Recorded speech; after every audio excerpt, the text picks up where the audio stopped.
Amália, durante a longa vigília daquela noite, se compenetrava bem da situação em que a tinham colocado os acontecimentos. A proximidade do homem que amava e a quem não podia pertencer.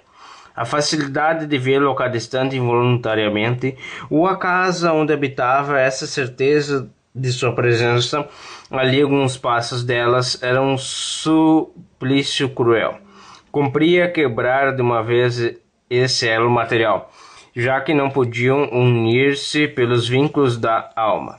Amália lembrou-se do princípio de passar fora da corte algumas semanas que faltavam para a viagem, mas pareceu-lhe melhor apresentar de uma vez a partida para a Europa. Com essa ideia, ergueu-se pela manhã, saindo do seu quarto, encaminhou-se ao gabinete do pai, resolvida a fazer-lhe o pedido. Foi, porém, na sala de jantar que o encontrou em companhia da mãe. Veiga abraçou a filha muito risonho e, prendendo-lhe a loura cabeça no peito, pôs-lhe diante dos olhos uma carta aberta, na qual a moça reconheceu a letra do irmão. Antes que ela se recobrasse da surpresa e pudesse ler a carta, a dona Felícia lhe comunicara sofregamente o assunto. Era um pedido de casamento no qual a irmã manifesta o desejo de obter pessoalmente de Amália o seu consentimento. "Pode vir?"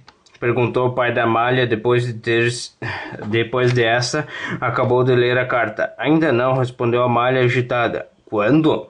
disse Dona Felícia. "Quero pensar, mamãe. A senhora, para quem a irmã agora era o homem mais sensato do mundo, fez a filha muito judiciosas observações acerca da convivência de apesar a decisão e não se esqueceu de citar em seu abandono o conhecimento a Nechim, que dá por transtornado o casamento adiado." Amália persistiu, não obstante, e com uma razão que desamarrou a mãe. "Se é preciso que eu responda imediatamente, mas recuso. É porque desejo aceitar que peço a liberdade de refletir para dispor de minha vida inteira. Não são muitos alguns dias." "Pois bem, Amália, pensa a tua vontade, mas lembra-te de que essa viagem está próxima. É verdade que pode-se adiar, até mesmo porque o tempo não anda bom.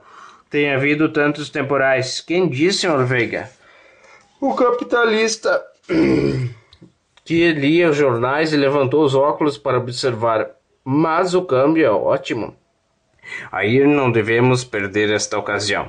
Amália hesitou durante alguns dias. Ela tinha naquela carta lida tantas vezes e guardava consigo a prova cabal, além de muitas outras, do amor que a irmã lhe consagrava. Mas podia ela confiar a sua sorte desse amor?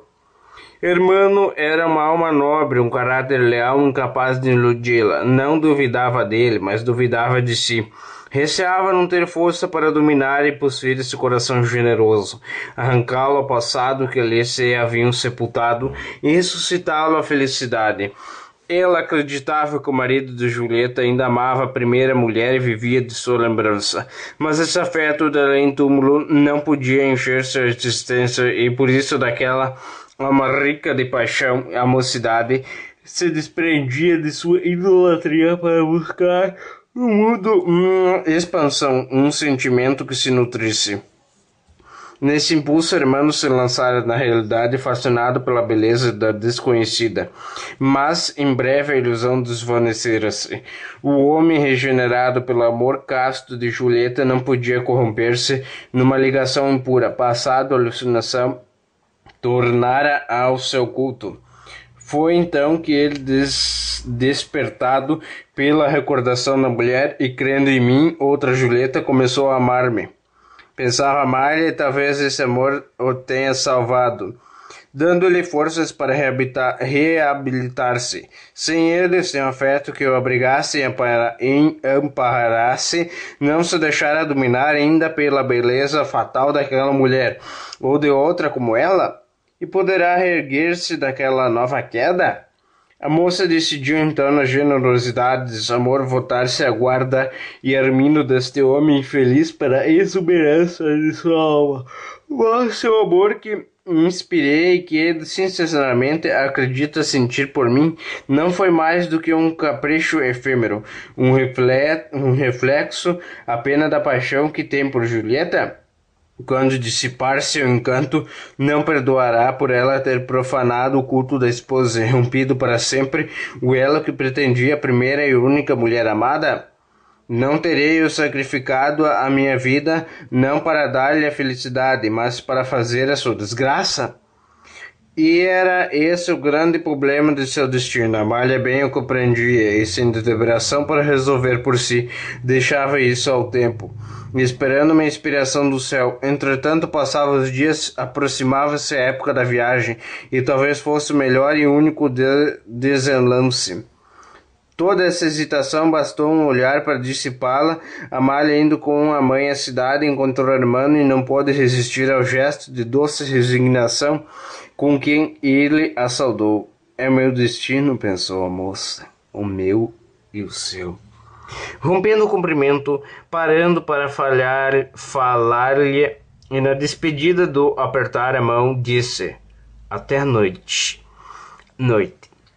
Ao escurecer, quando o irmão chegou, Amália o esperava no jardim. Antes que ele proferisse qualquer palavra, a moça espontaneamente, como se continuasse um diálogo não interrompido, entregou-lhe a mão, dizendo, com uma condição: qual? Seu último instante a perceber o menor sinal de arrependimento menor, ou mesmo de hesitação, fica o direito de restituir-se à liberdade. Duvida de meu amor, Amália? Depois de eu ter dado maior prova, tornou o irmão magoado. Que conceito lhe mereço então? Não, acudiu a moça vivamente, não duvido nem do seu amor, nem de sua lealdade, irmão. É o interesse pela felicidade que me inquieta. À noite, as visitas receberam com notícia do malogro de viagem à Europa, a participação ainda confidencial do próximo casamento da Amália com o irmão. A certeza dessa união esperada pelas pessoas que frequentavam a família Veiga foi bem recebida. Todos felicitaram conjuntamente os noivos. O Borges, porém, embora se mostrasse dos mais pressurosos de aplaudir, ia pelos vários grupos de convidados insinuando um veremos significativo. O Teixeira, que ouviu, incomodou-se e receou talvez o agouro daquela dúvida. Entretanto, ele acabava de conversar com um amigo e, embora na sua qualidade de médico calcasse da cicatriz dessa alma para conhecer se doía ainda do golpe, não descobriu a menor perplexidade do espírito do irmão. A sua resolução era firme e calma, tinha sido friamente meditada, não provinha de um assomo do momento. No dia seguinte começaram os preparos do casamento, que por parte de Amália já estavam adiantados, desde a apresentação que a irmã na sua casa. Dona Felícia vira nele o marido que tanto desejava para a filha, e por isso o pretexto de arranjos de viagem é o que ela tinha encomendado às costureiras e modistas. Era um rico enxoval de noiva, já quase pronto. Por parte do noivo também não havia muito o que fazer. A casa estava pronta e não faltava senão a pintura, pois assim conservava a primitiva que recebera por ocasião do primeiro casamento. Isso é a substituição dos móveis era negócio para um mês. Amália acompanhou de longe e com indiferença esses pormenores domésticos que têm geralmente um especial encanto para os noivos, como primícias que são da vida conjugal e as flores da primavera casta e serena.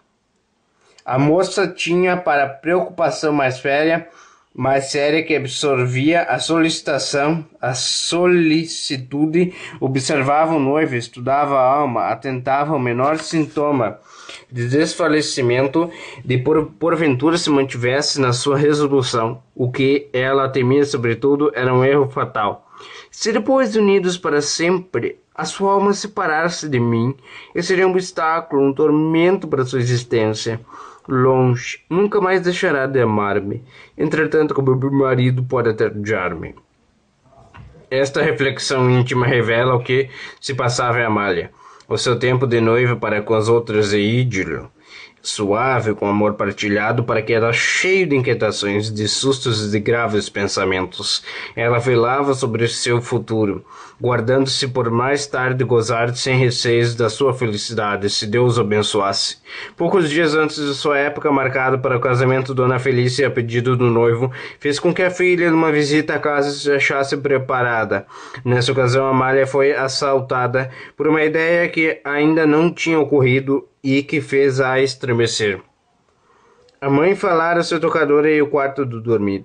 Essas palavras desempenharam esse espírito por primeira vez a realidade doméstica de sua futura posição naquela casa. Ela vinha substituir outra mulher que ali fora dona e senhora antes dela. Seus aposentos seriam os mesmos aposentos de Julieta, fechados desde a morte desta e respeitados durante 5 anos como seu santuário? E teria ela, Amália, a coragem de profaná-los com a firreza, uma dessas mulheres que não conheciam a santidade da família?